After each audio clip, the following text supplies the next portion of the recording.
gawa tayo ng simpleng ulam. Mabilis na ulam. Gulay. Ito yung ginagamit sa mga salad. 1 egg. Cucumber. Saka isang hotdog. Gagawin lang natin. Hiwain natin yung hotdog. Sobrang simple lang to, pero masarap, saka healthy.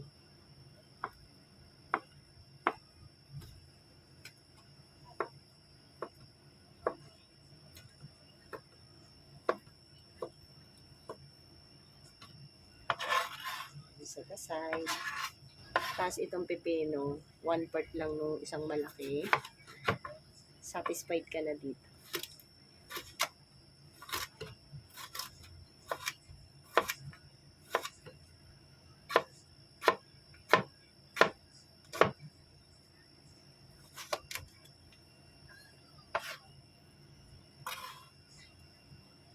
Sobrang simple lang to.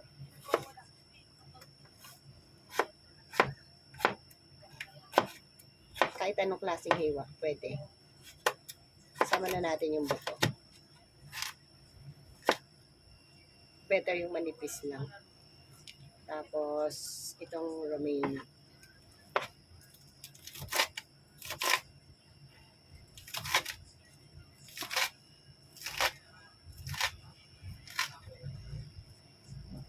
Yan na. Yan lang yan. So, may idea na kayo. Omelette lang. Pero healthy omelette. Painit lang tayo ng kawali. Oil. Ituin lang natin ang hotdog.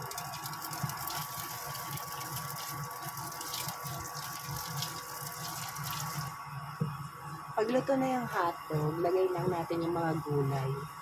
Dito lang sa isang side. Huwag na natin alisin yan.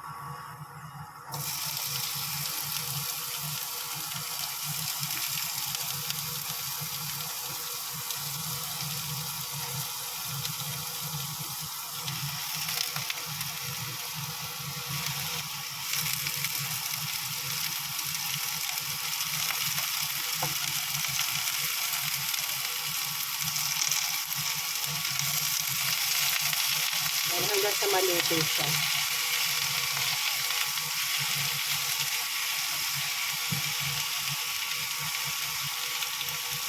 Sama na natin yung hotdog.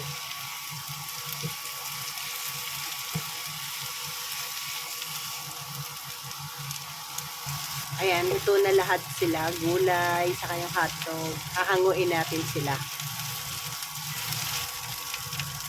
Ayan, luto na siya.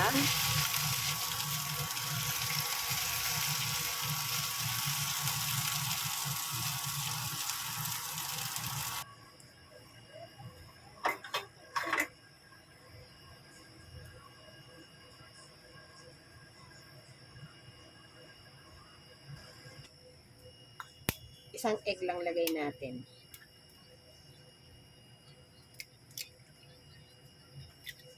Di ko na siya nilagyan ng mga asin kasi maalat na yung hotdog. Pero lalagyan ko siya ng konting pepper. Patiin natin itong itlog.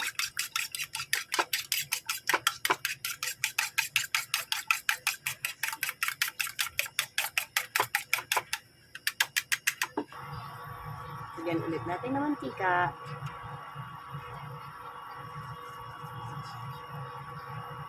Mas maganda stick pan yung kaldero nyo kasi madali siyang matanggal. Hindi didikit.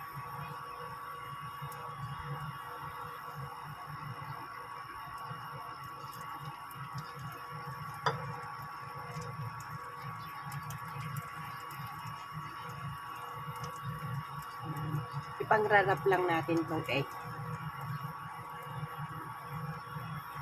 Kaya ganyan, kaya isa lang lalagay natin kasi more on gulay tayo.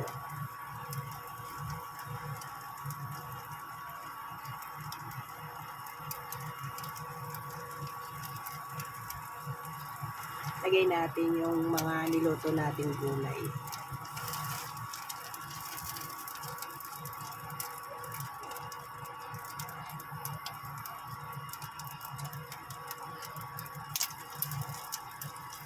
Yan, ganyan lang siya.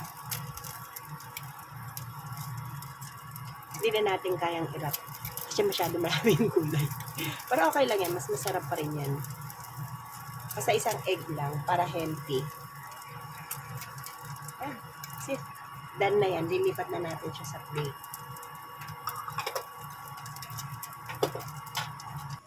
Sin, yan na yan. Gandahan na lang natin yung plating para mas lalong mas masarap. Mukhang appetizer siya.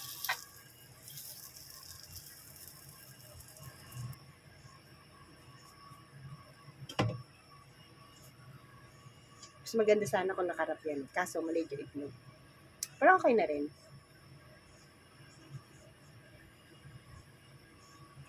Yan na siya. Ganyan na siya kadali. Pwede siyang papakin, pwede siyang sa tinapay, pwede rin siyang ulam sa kanin. Okay? That's it. Thank you.